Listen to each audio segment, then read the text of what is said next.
మరి అటువంటి ఆనాడు శివపురి పట్టం మరొకదని చెప్పి దేవా గంట వేరు పట్టుడు శివపురి పట్టం వచ్చింది అట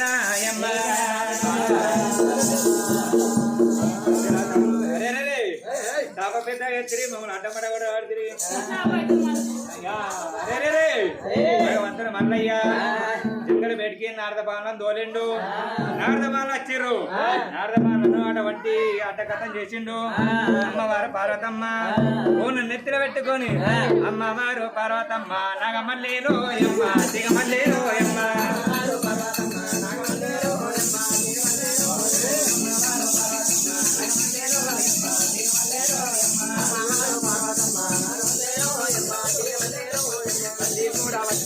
నాగమల్లేరు ఎమ్మ దిగమల్లేరు ఎమ్మ నెత్తిన పెట్టుకొని నాగమల్లేరు ఎమ్మ దిగమల్లేరు ఎమ్మ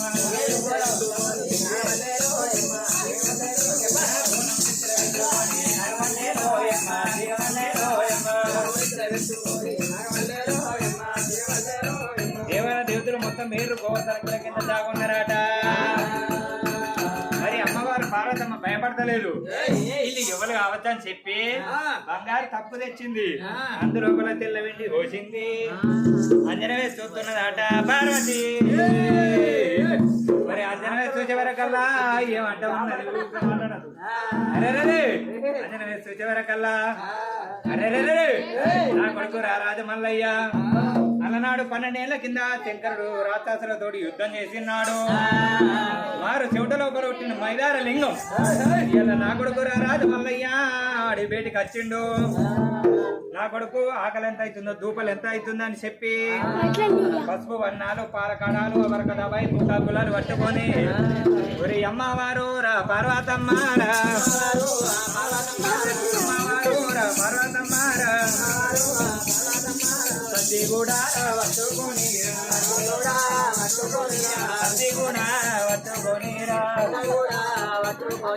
అయ్యో రే బాబా రాజు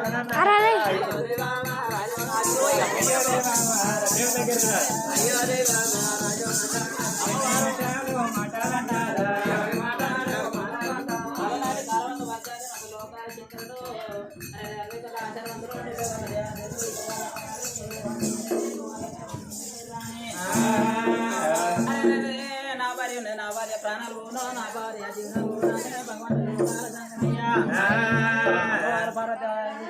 పురాణే వచ్చినాడా ఓ బామా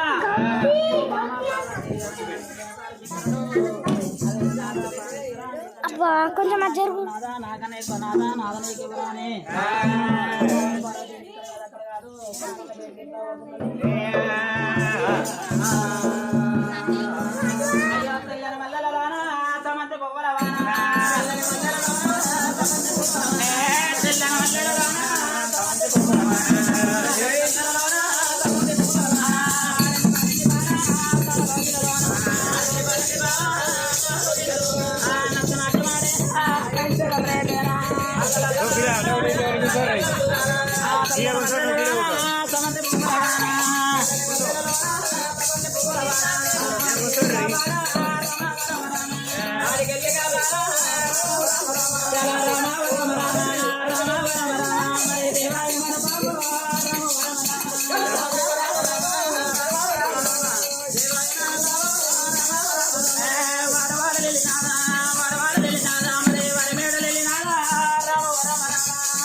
ఇక్కడ దగ్గర గుండు బయటకి ఎప్పుడు వచ్చిందో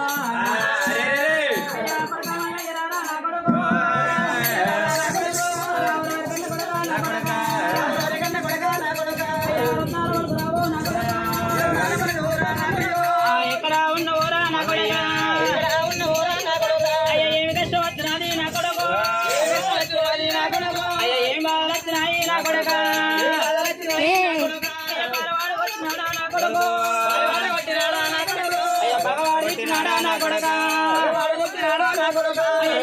పర్వతాలు నా కొడుకు అయ్యా ఎంత చేసినవరా నా కొడుక పర్వతాలు కొడక ఎత్తం చేసిన నా కొడక ఏరెత్తపోతున్నా నా కొడక కొడక ఏ దేశం పోతున్నారు నా కొడక మల్లయ్య